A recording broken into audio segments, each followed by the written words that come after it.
All right, well, it's 6:02, and I know everybody has busy evenings ahead of them, so I'll go ahead and get started. Hello, everyone. My name is Ellen Mueller, and I use she, her pronouns.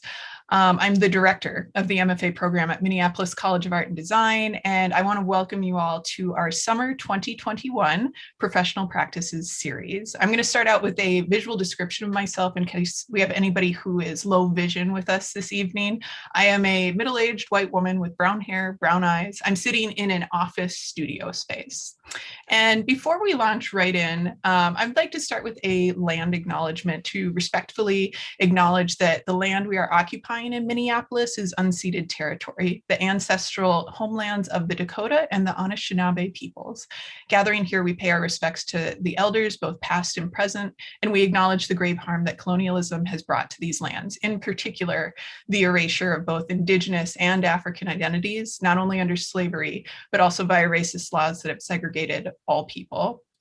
If you'd like to learn more about land acknowledgements, please feel free to screenshot this slide and visit the websites that are listed here for excellent information that might be useful to yourself and your own future events. So this series is sponsored by the Mcad Mfa Program, and this is an event, a program which is a community of makers, thinkers, researchers, and creative professionals working in a mentor-based interdisciplinary environment. So if you're interested in the program, check out our link. You can find lots of great info there. And some nuts and bolts for the evening. Your audio and video will be muted for this webinar. And then at the end, if you'd like to ask a question verbally, you're more than welcome to turn that mic on. And if you have any technical difficulties, we've got an email address here, av_support@mcad.edu, and Pearl is on call to help out in any way. Also, feel free to use the Q&A or the chat to write typed questions, and we will gladly receive those at the end of Nicole's talk. And a recording of this webinar will be available afterwards. And we have to say thank you to our wonderful support staff who make these events possible. That includes Gonzalo Reyes Rodriguez, Kylie Van Note, Seth Dalside, and Nikki Motocolum. And of course, tonight we're joined by Pearl Davis, who is our wonderful technician with us. And without any further ado, it is my pleasure to introduce our guest tonight. Nicole Doughton is a typeface designer and partner at Process Type Foundry. She co-founded Practica Program, a 14-week online course to learn typeface design, and she joins us this evening to talk about that. So without any further ado, I'm going to stop sharing my screen and welcome Nicole. Thank you, Ellen, so much. I am going to share my screen. Hopefully this will be the last little bit of the administration. So hi, everybody. Thanks, Ellen, for introducing me. I'm so excited to be here. I'm excited. My dad is in the audience. Hi, Dad. How are you? It's me. I'm on screen. And I also want to thank MCAD, of course, for hosting me and having me tonight. So let's see. Hang on a minute. I don't think yes, I hang on, I just want to make sure I got the right screen. Take your time. Okay, and are you seeing my hello? Yes. Okay, awesome. It's just not having that normal green line around it. Okay. Okay, so today I'm going to talk about Practica, basically taking something from an idea to reality. I did graduate from MCAD. I got my MFA in graphic design. And shortly after that, I went into sort of professional practice in terms, actually practicing professionally as a graphic designer. And then I also started teaching part-time as well. I taught typography and web design at MCAD. But I became a little bit restless. And then I went on to study typeface design, which meant, of course, that I left my teaching position. And then I focused on being a practicing typeface designer. I've been doing that for more than 15 years now. But I always wanted to get back into teaching. And for reasons that I'll explain later, instead of sort of like joining an existing educational institution, I just created my own program to teach online typeface design, and that's Practica. So that's what I'm going to talk about: creating the program, planning it, and then what I learned from running the first. So just a quick sort of side note. I'm going to be talking about typeface design. And when I talk about it, I'm just going to say typeface design, but I'm specifically talking about Latin-based typeface design.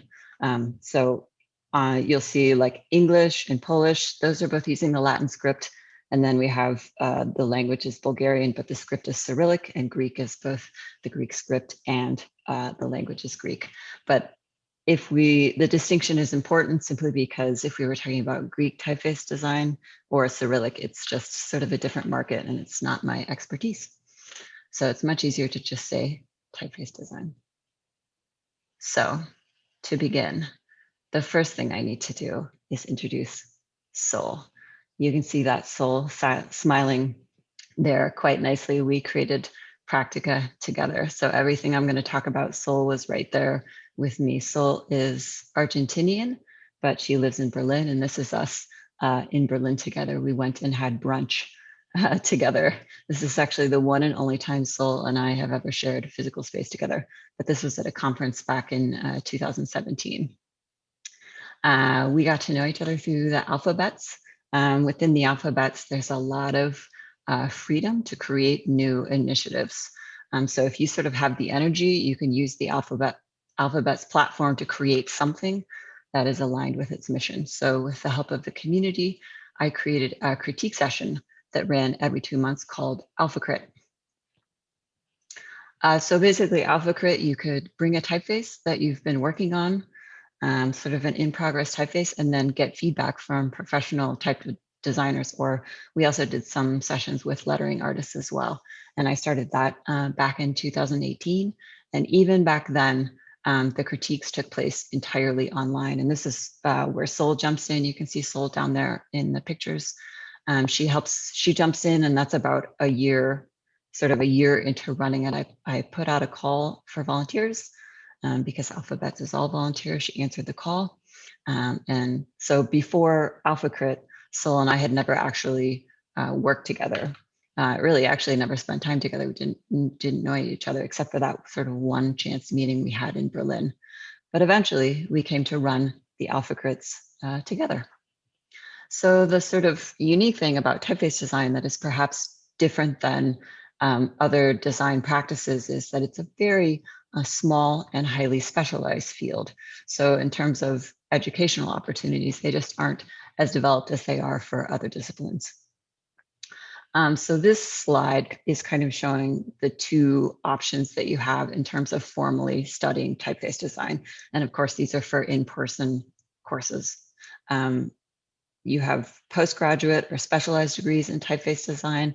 And then you also might have, maybe a university like Mcad or a college has a course, an undergraduate course in typeface design, maybe like an introduction to typeface design. So those are sort of your two options if you want to formally study it. And you'll see the number by each one. So for example, in the postgraduate side, you can see Argentina, there's a 1 next to that. That means there's one program in Argentina that offers a postgraduate course in typeface design. And then, for example, in France, you can see they have 3 different programs.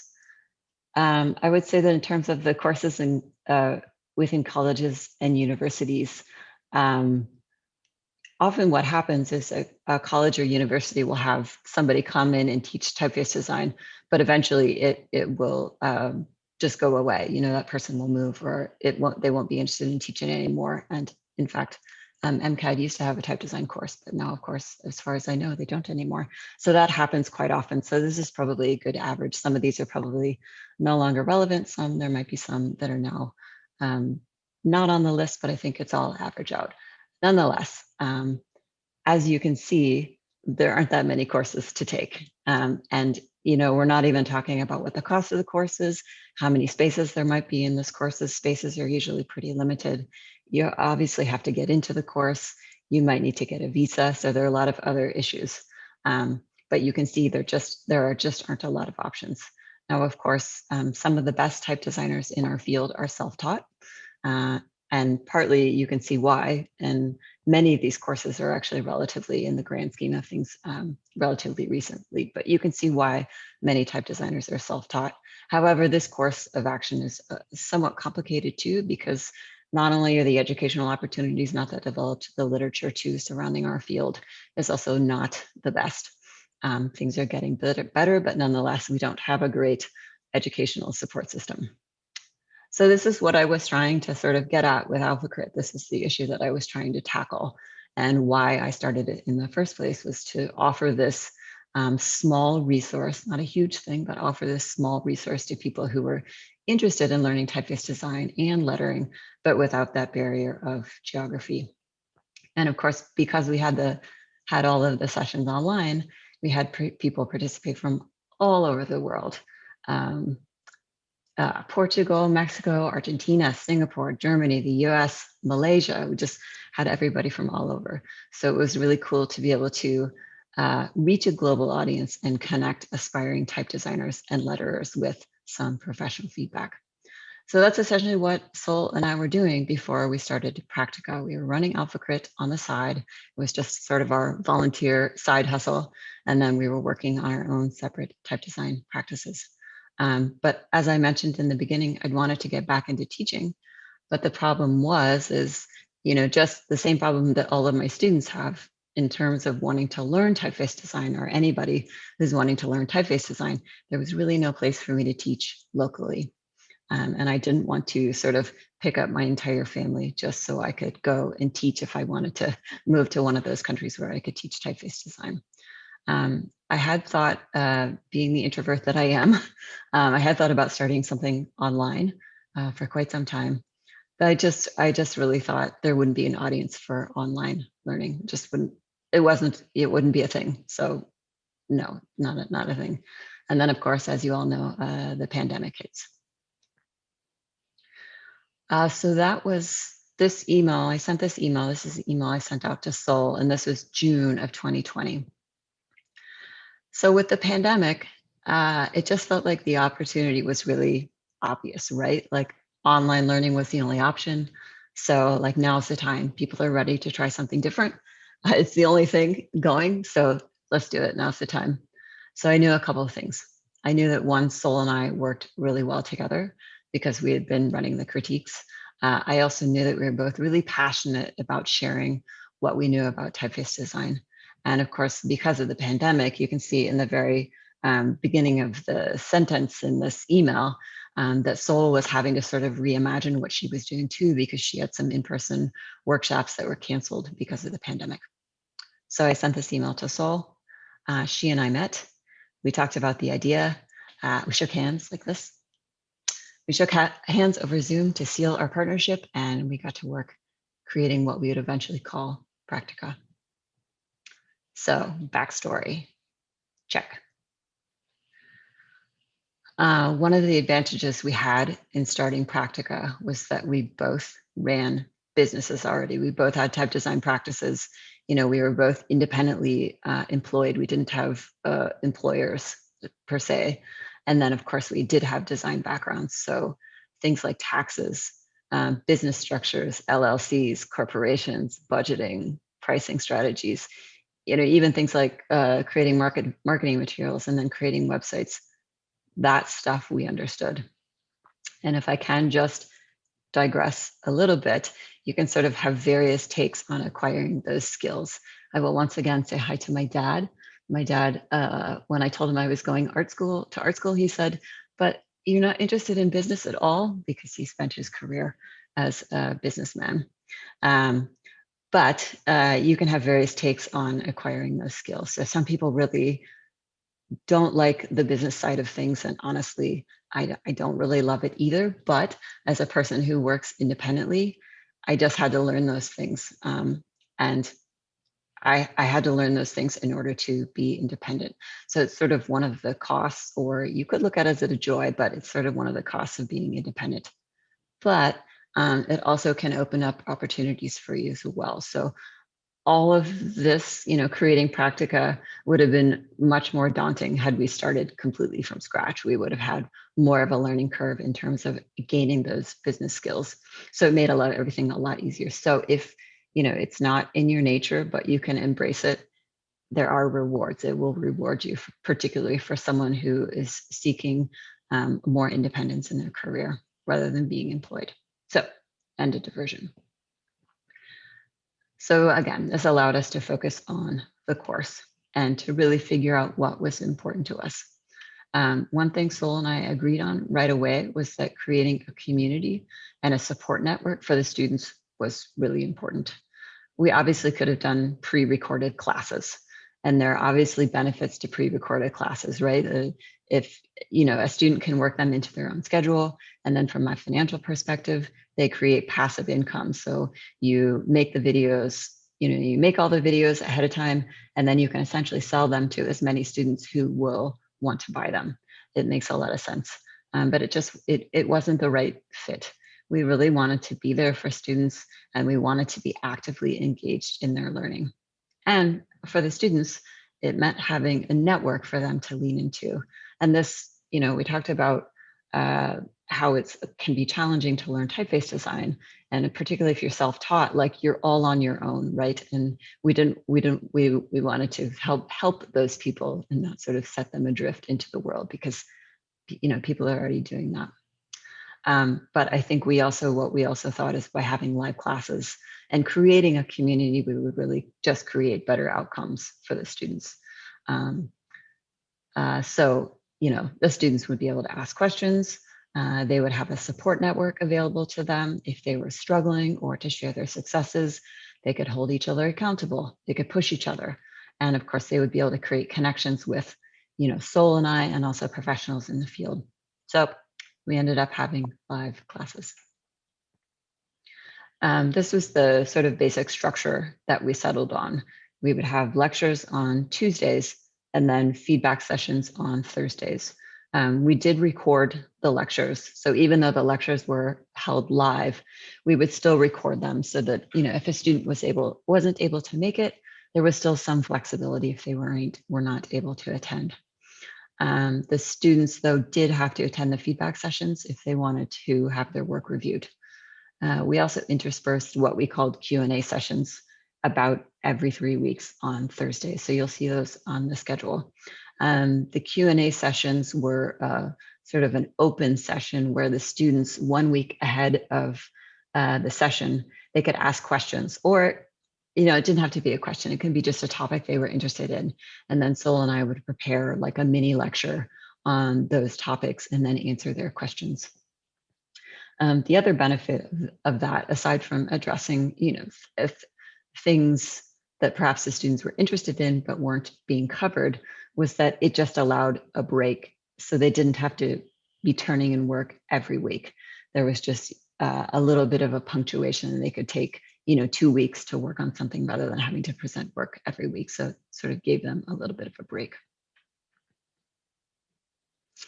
Obviously, one of the benefits of organizing an online course is that your possible list of instructors is basically like as big as your time zones will allow. So it was really important to us to include professionals from our industry in the program. So these are the names of the visiting instructors that we eventually invited, and then also the topic that they discussed, the topic that they covered. So it was really great. We can bring them in from anywhere. No lodging costs, no flying costs. We had instructors from France, the Netherlands, Austria, and different parts of the United States as well. The reason we wanted to invite professionals into the program was so that they could bring their specific expertise or perspective to the students. So things, they're outside of what Sol and I knew, but they could bring that into the program. So for example, this is a typeface called Fawn by one of our visiting instructors, Alice Savoie. You can see the letters have sort of an interesting structure, and this structure was inspired by research that she'd done on the animal kingdom. It's a fascinating project. So aside from being a really excellent type designer, Alice is also a researcher. She earned her PhD studying a very particular era and technology in typeface design history. And she was also part of a really interesting research project that examined the role women played within a particular foundry, monotype. But it basically helped us kind of understand how women have contributed to the field as a whole, in that period of time where women aren't mentioned all that much. Her lecture was about how research not only benefits the practice in general, but also how it can inform your own work. So by bringing in other professionals in our field, we were really bringing in new perspectives and enriching content to the course. And for the feedback sessions, we had 2 sessions that were led by type design professionals. And part of that, again, was about sharing alternative perspectives, but also we just wanted to have that small recognition that critique is subjective and that people may view your work in different ways than your core instructor. There is no one way, but there is many ways. Okay, one of the last big decisions was about pricing. What should we charge students for the course? And I think I was thinking about this, and I don't think I debated. I don't think Sol and I debated very long about how to do this. I just thought, well, I created this big spreadsheet, and each session was listed on the spreadsheet. So each feedback session, each lecture was all listed on the spreadsheet. And then we basically assigned a cost to each section. So for example, the lectures had a fixed cost, and then the feedback sessions had an hourly rate attached to them. And then, Sol and I were there 2.5 hours. There are 2 of us. That means we spend 5 hours. We timed that by the hourly rate. And then that's how we get the cost for that section. And of course, it was really important to us to pay our visiting instructors. So we paid all of our visiting instructors. And I hope we tried very well to pay them fairly, but we did the best we could. So basically, we tallied up all of those sessions. That was the start. And then, of course, then from there, we looked at what we knew our expenses would be. So, things like website hosting, Zoom fees, payment gateway fees, and then a small amount of administrative time. We took all of those, added them up, and came out with a total cost for the program. We had a maximum, our maximum number of students was 10. So we basically took the cost of the program, divided by 10, and we got a number for tuition. I think a really important step in any kind of pricing is to do, I call it a gut check, but I guess you could technically call it a market comparison. So what we did is we looked at what other courses were available at the time, online courses, graduate courses, any course that was relevant and was covering relatively the same materials, roughly, to see what the cost of those programs were. So we didn't want to be completely outside of what a student would think that they would pay for the course. So we did sort of a survey of courses, and we felt like the tuition cost that we came up, at least from a consumer perspective, was priced right. It was what you would expect to pay for this amount of time. Now, I will, of course, say that it was very hard to assign a perfect dollar value, to look at the cost of an existing program and sort of try to figure out a dollar value attached to it, but we did the best we could. So that was tuition. We had that all figured out, but what about scholarships?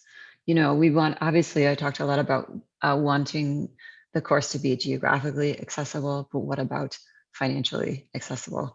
Was it feasible for us to offer a scholarship or some form of financial aid?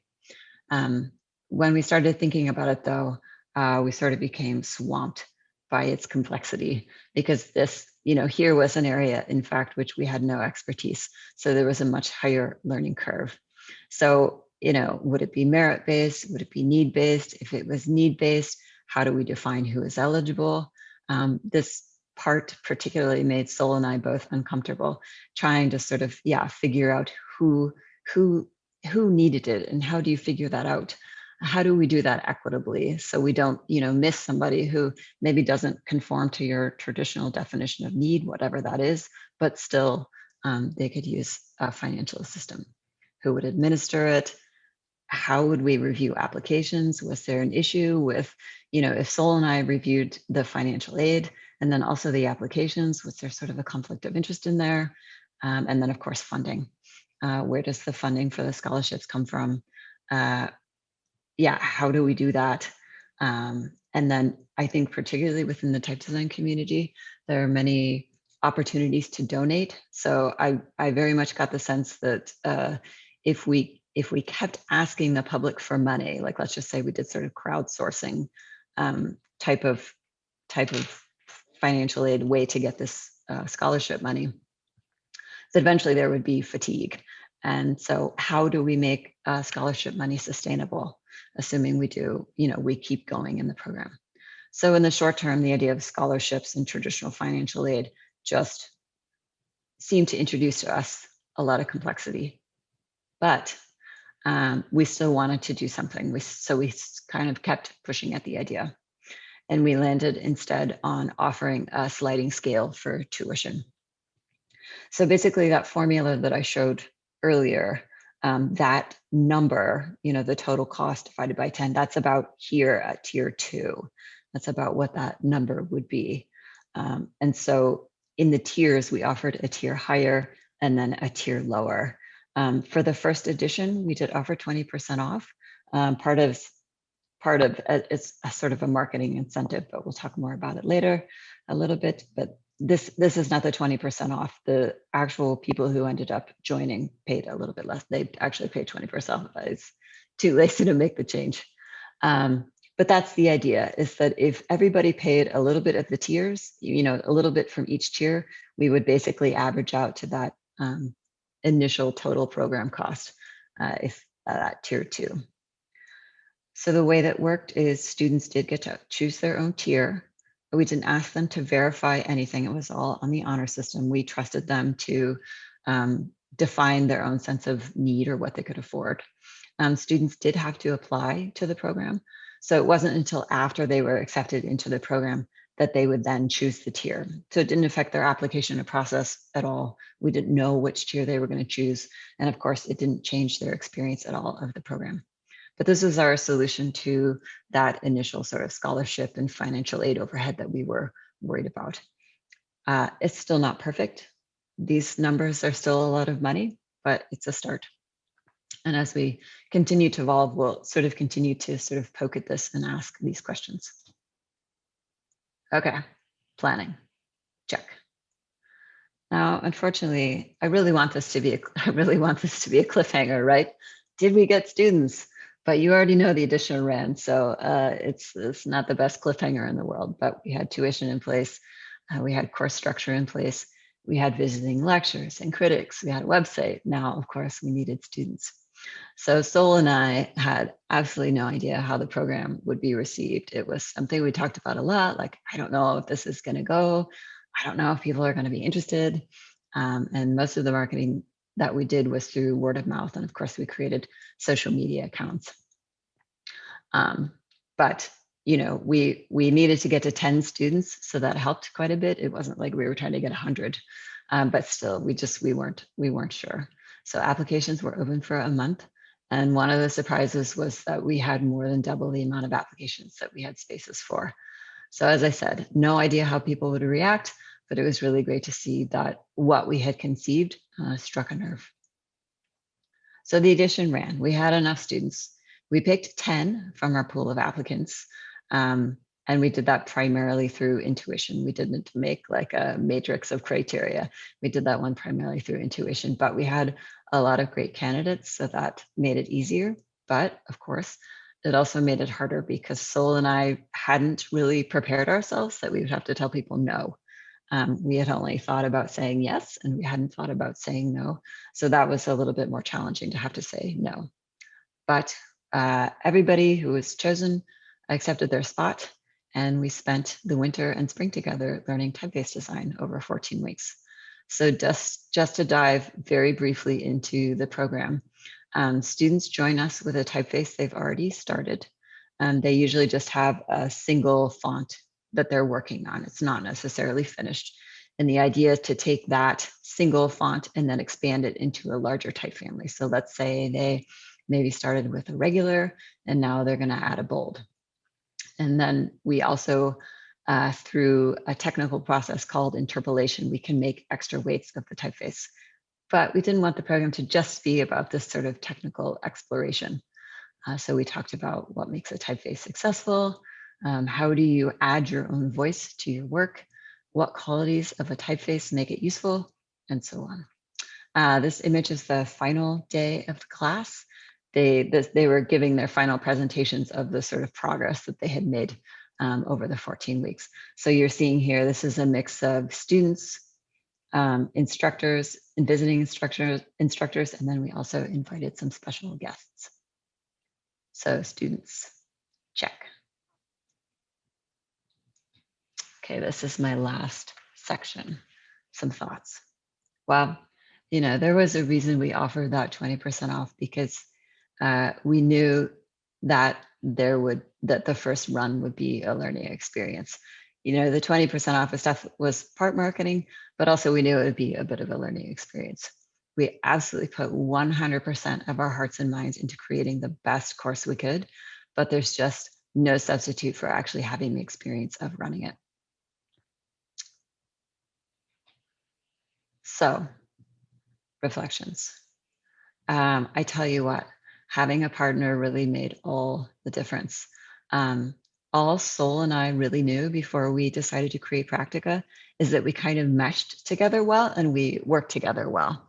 I never critically explored our relationship and why those things were, but it worked out really well because Sol and I have a really good mix of complementary skills. I'm an introvert, she's an extrovert. I like to do things right. She likes to get things done. She's a little bit more practical than I am, although I'm a little bit practical too. But I'm a bit of a dreamer as well. And we also bring different skills and perspectives on the practice of typeface design. So we really form a nice complement, and the program would absolutely be very different if one of us wasn't involved. The other benefit of having a partner is that if you are like me, I tend to doubt myself and I like to overthink things a lot. So without Sol, you know, I don't know if I might not have overcome those confidence issues to do this entirely on my own. So together, not only was the program stronger, but I feel like together we were stronger as well. Love you, Sol. I will say it was an absolute joy to be able to ask professionals in our field to speak on particular topics. So when we approached our visiting instructors about creating lectures for us, we very much had particular topics in mind. And we had a meeting with each one of them to go over what the idea was and what we wanted to talk about with them. But after that meeting, we had that one initial meeting, and then that was it. We let them completely run away with the topic, and we never interfered after that. So when it finally came time to give their lecture, interestingly, we weren't sure exactly what they would talk about, but we really had a high level of trust in them, and it was completely well placed on all of them.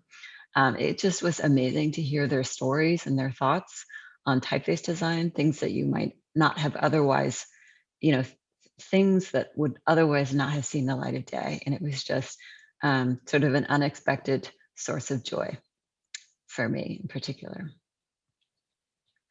So I talked earlier about creating a community and holding live classes, and that was really an important component of the course and sort of a key decision-making portion of the structure of the program.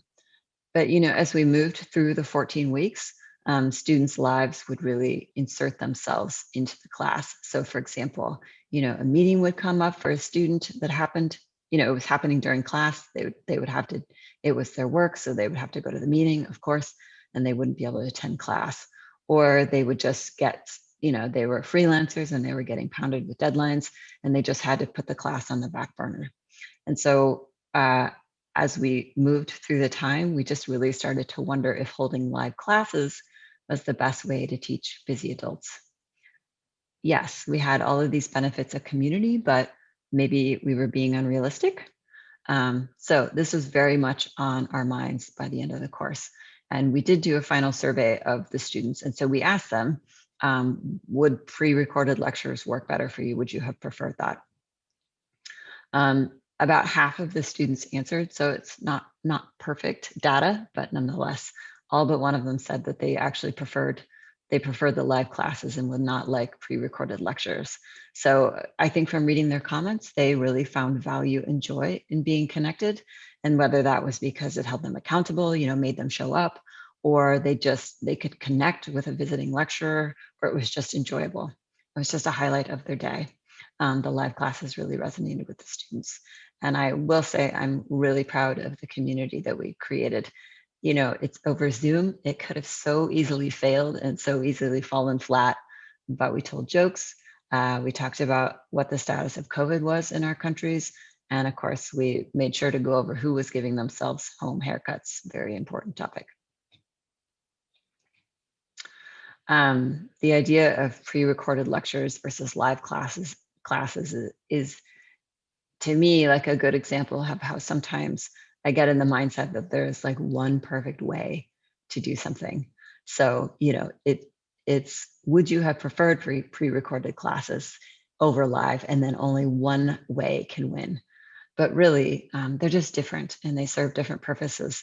And I think through the experience of running the course, it's okay to create a particular kind of experience. There is no perfect, you know, there is no perfect experience, and that creating community was meaningful, and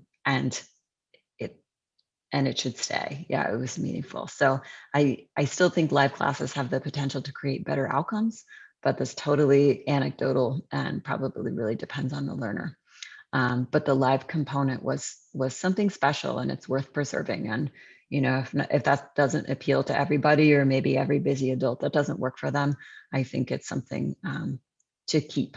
I think it's absolutely something to keep.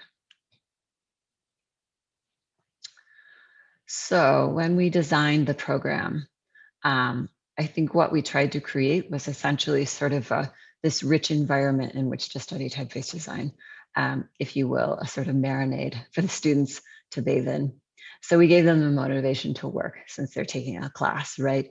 We set up a general sort of pace through the feedback sessions, and then they were having to turn in drafts of their in-progress typefaces. They had the support and help of those around them. So if they were stuck, and sort of to give them encouragement.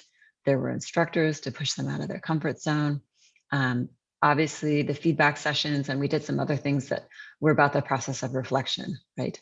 And then the lectures were there to sort of give them new perspectives on the practice, and then also technical, their sort of practical help. But we didn't have hard deadlines. There was no notion of like what parts of your typeface you should be working on when.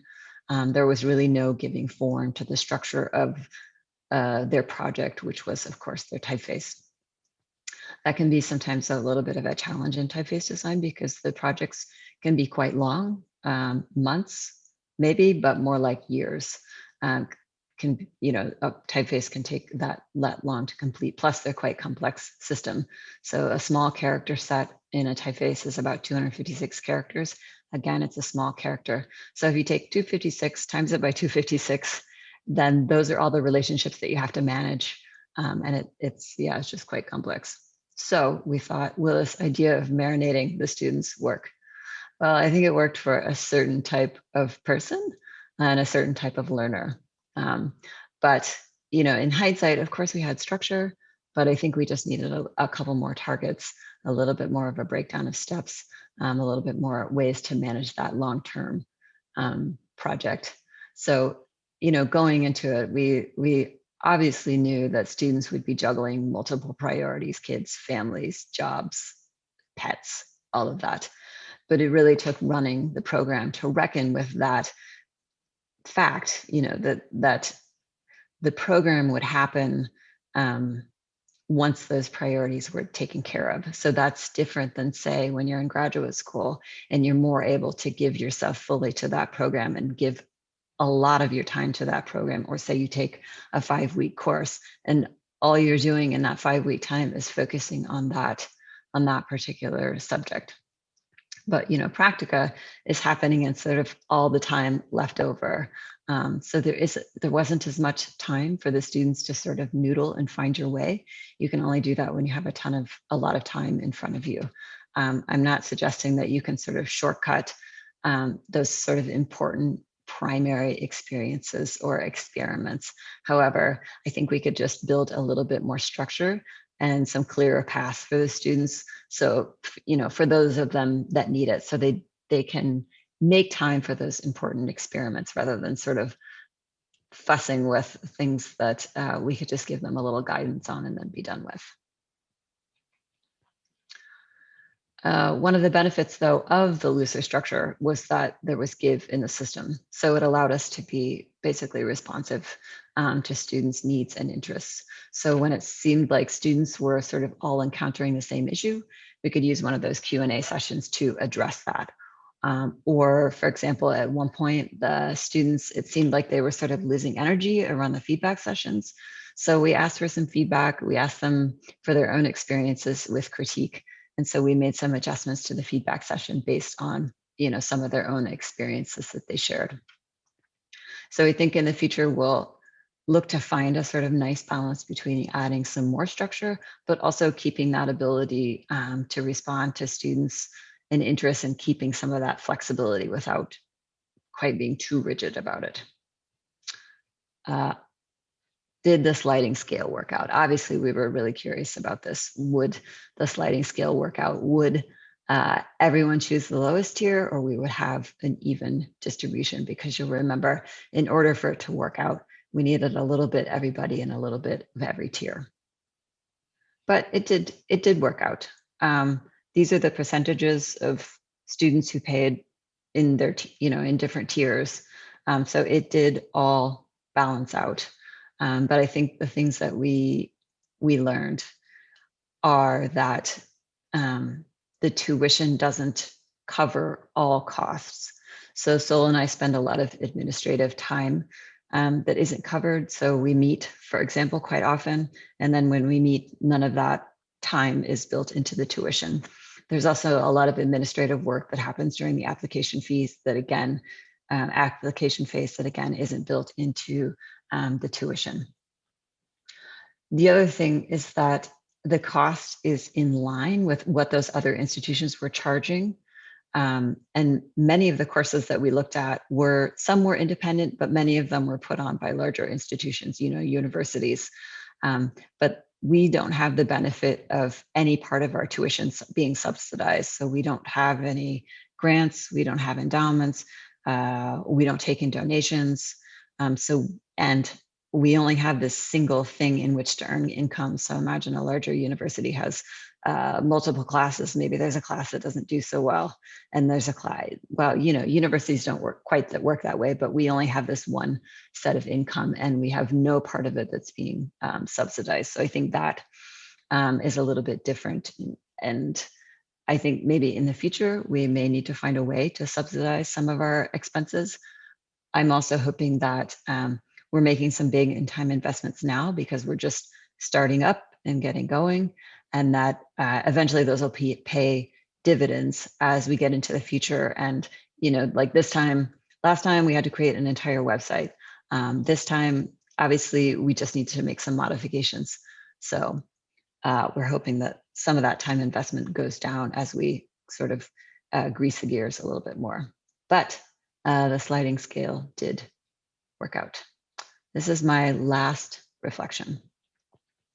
So when we started dreaming up Practica, we had a lot of ideas. Just a lot of different workshops, a lot of different educational sort of problems that we could solve, a lot of courses and workshops that we'd like to offer. And I think we sort of thought of Practica as the start, and that we would then expand. We would expand larger and offer more things. But actually implementing any of those things now is much challenging after we've already set up and are running Practica, because we both have our type design practices, and that's how we primarily earn our living. And then now we also have the 14-week program, which consumes a lot of time. So that door of possibility that once seemed very wide open is much more narrow. And it's much harder to try to expand and work new things into the time that we have, and sort of trying to figure out how to manage all that. So I think the big unanswered question in front of us is, do we run the 14-week program and that's it, which I think is a laudable goal, or do we try to expand? And if we try to expand, how do we do that? So we kind of make this time money equation work out, and so it's, again, sustainable. But for now, we are running a second edition. That's going to start up in August. We'll open applications next week, and we're really excited to put all of these lessons and reflections into the next edition. The next edition is online, and we are committed to continuing to run the program online. So no matter what the status of the pandemic is long as we have students, we'll keep running it online.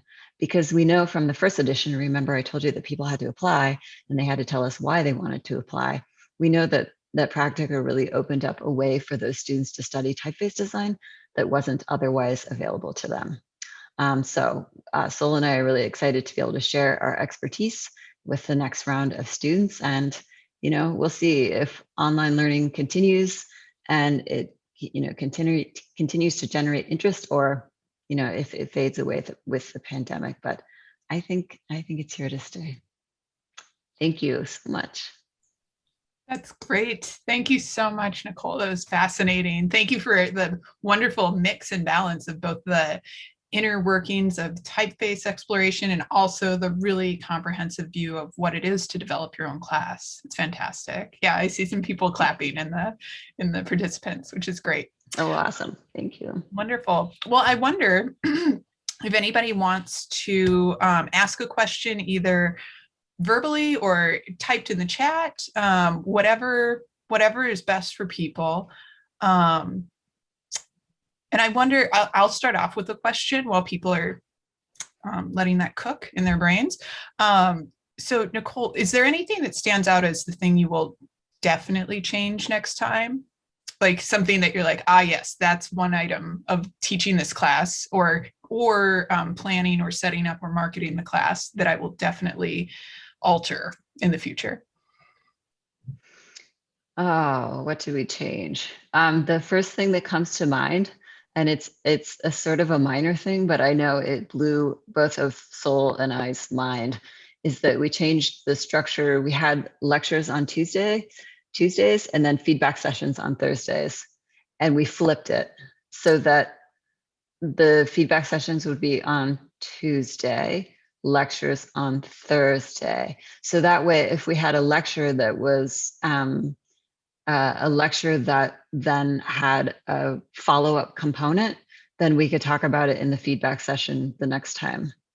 Because before it would be like, you would have a lecture and then a feedback session, and it was not then possible to have a student then completely turn that into something practical, because you'd have to wait an entire week to just give them time to actually process and then put that into work. So yeah, just a small change. but Sol and I were like, why did we not think of that earlier? Did that happen midway, or that you did the switch? No, it'll just be for the next edition. It's for the next edition. Got it. For the next edition. Yeah. Because we booked, all of our visiting instructors were booked at specific times and dates. So we couldn't, we didn't have flexibility there. We didn't want to try to rearrange everybody. Yeah. That makes a lot of sense. That's great to hear. Yeah.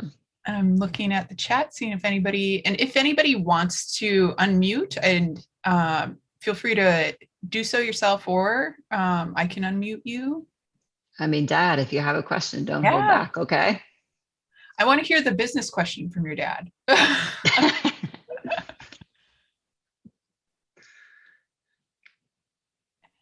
No? I think there was so much there. That was really fantastic. I bet a lot of people are just marinating on all that really great info. I loved your structure too, from the inspiration to the planning, thoughts about pricing. I know so many people have questions about pricing, and then reflections as well. It was just really, really great. Yeah, it's really hard to price things, and it's funny because in my normal business, what I'm pricing, I do a lot of pricing, but I'm pricing fonts.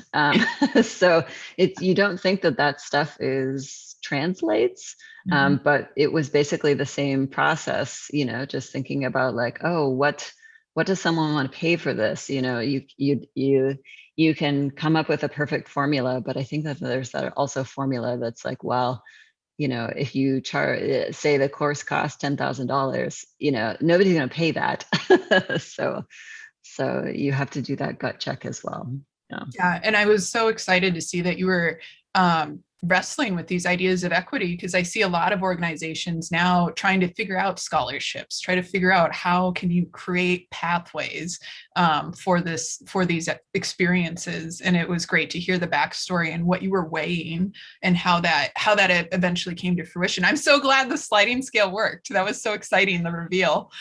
I know. Yeah, I hope round two it works. But Sol and I are clear-eyed about it. If everybody pays the lowest tuition, that's what it is, and that's what it run for, and then that's fine. We can make that work. So that's great. I'm going to read a couple of these really positive comments in the chat. We've got Shelby saying, this was wonderful. Thank you for being so thorough and interesting. Julie, it's great to see you out there. Thank you, Nicole. This was so helpful to hear and consider as the shape and structure of teaching evolves. I think so many people have questions about that. Like, what is teaching going to look like in a year or two? And so yeah, I think it's great to hear about these exploratory experiences. And then I also see, I think it's Tammy Riggs says, this was so good. You're so generous in sharing practical details and reflections, fascinating and thought-provoking. Thank you. I don't know if I could say it any better, Tammy. That's so great. And so I'm getting the sense, the vibe that we're reaching the end here. So I want to also say thank you, Nicole. This was so fantastic. Thank you. Thank you. Thank you guys for coming. For those of you in pajamas, good for you. Thank you for coming. Thank you, Sol, for coming. I know it's late there, very late. Fair, hello, Fair. Goodbye, Dad. Love you. Thank you guys, everybody, for coming. Absolutely. You can always reach out, ask me questions, always. Oh, that's great. If you feel comfortable, Nicole, putting any kind of mode of contact, whether it's your email or a contact form online in the chat, someone might take you up on that if you're interested. Yeah, I'll put my email.